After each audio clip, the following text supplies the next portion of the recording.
informed decisions. One of the things we'll also be looking at in the survey is we'll be assessing voting habits of our community, and also overall familiarity with projects and how they're receiving information.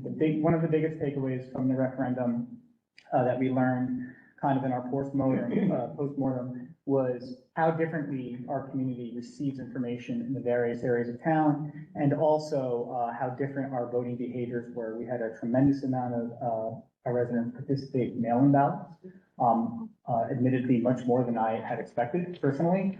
And I think that speaks to how a lot of how we cast our decisions in the town, which is very different than it used to be, but also how our community receives information. We'll be looking very closely at that, and that's one of the things we'll be exploring on our survey, how our residents want to receive information, through what mechanisms, and how they wish it to be presented, and how frequently.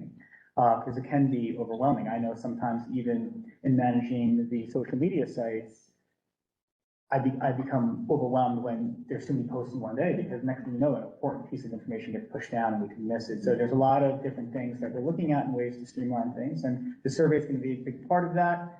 To be honest with you, one of the things isn't necessarily the questions to ask, but it's going to be a way to deliver it, you know, in a way that's consistent, in a way that we can collect the data and present it in a way that's consistent and coherent.